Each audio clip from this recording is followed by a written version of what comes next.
Baik, kita akan masuk ke perbandingan metagenesis ya antara tumbuhan paku dan tumbuhan lumut ya. Jadi kan kedua jenis tumbuhan ini mengadakan peristiwa yang disebut dengan pergiliran keturunan. Nah, apa yang membedakan antara metagenesis tumbuhan paku dan tumbuhan lumut? Itu kita akan lihat yang pertama itu dari segi lumut ya, Bryophyta, mana fase gametofit dan sporofit dan fase dominannya. Kalau kita lihat pada lumut itu fase gametofit itu pada uh, sporogeniumnya ya, fase-fase sporogenium. Sedangkan kalau tumbuhan paku kita lihat itu yang justru yang fase sporofitnya itu pada tumbuhan pakunya sendiri ya, pada fase protalium. Sedangkan kalau fase sporofit pada tumbuhan lumut itu pada fase progonium, sedangkan tumbuhan paku fase sporofitnya itu sendiri adalah tumbuhan paku sendiri.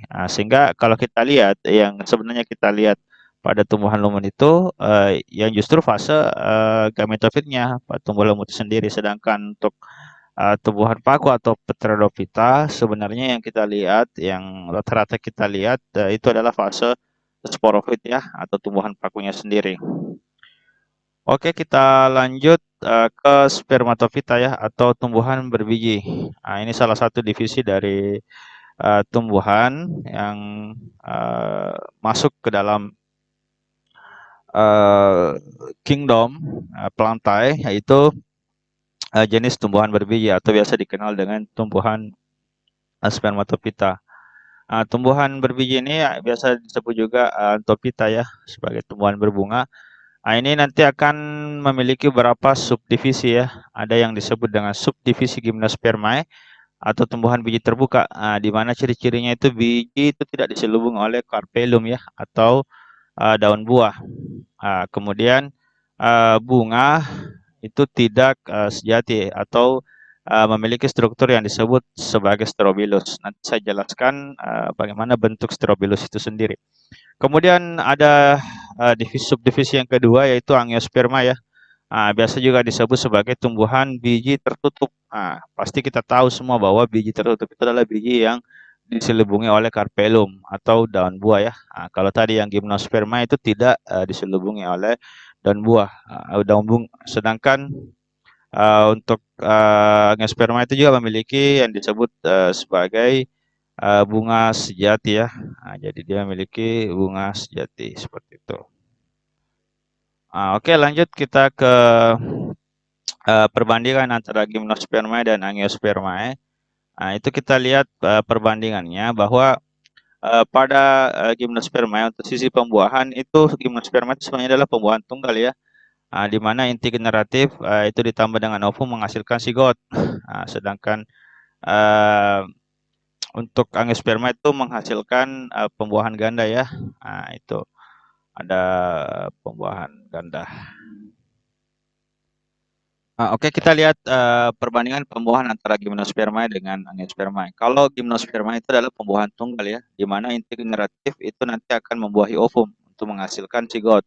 Sedangkan Angiospermae itu kita kenal sebagai pembuahannya pembuahan ganda ya. Jadi inti generatif yang pertama itu akan nanti membuahi ovum, kemudian akan menghasilkan sigot.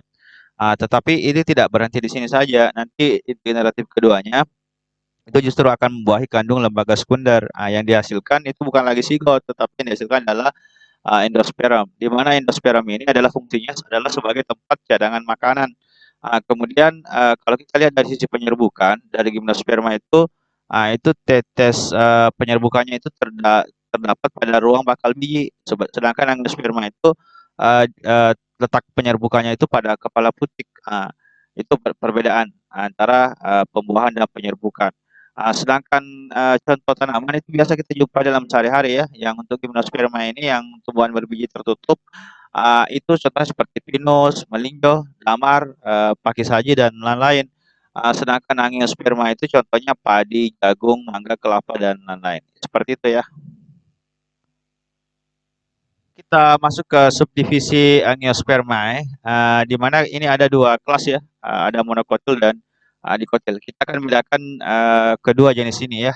Pasti dari SMP kita sudah sering dengar ya antara dikotil dan monokotil ya. Coba kita lihat dari beberapa perbedaan ini uh, antara keping biji, akar, tipe pembuluh angkut pada batang ya. Untuk monokotil kalau keping bijinya itu biasa kita kenal sebagai berkeping biji satu ya. Ya, untuk dikotil itu keping bijinya dua, sementara perakaran itu untuk monokotil itu berakar serabut, sedangkan untuk monokotil berakar serabut, sedangkan dikotil itu berakar tunggang. Kemudian tipe pembuluh angkut pada batang itu pada monokotil itu kolateral tertutup, sedangkan pada dikotil itu kolateral terbuka ya. Jadi sudah ada tiga faktor pembeda: keping biji monokotil satu, dikotil dua, kemudian perakaran untuk monokotil serabut, untuk dikotil itu akar tunggang. Sedangkan untuk tipe pembuluh angkut batang pada monokotil itu kolateral tertutup. Jadi struktur pembuluh angkut itu pada batang itu seperti ini ya. Jadi dia dibatasi oleh struktur apa istilahnya itu yang setelah epidermis itu endodermis ya, atau korteks seperti itu. Ini pembuluh silam, kemudian pembuluh flum yang agak titik tidak terang itu.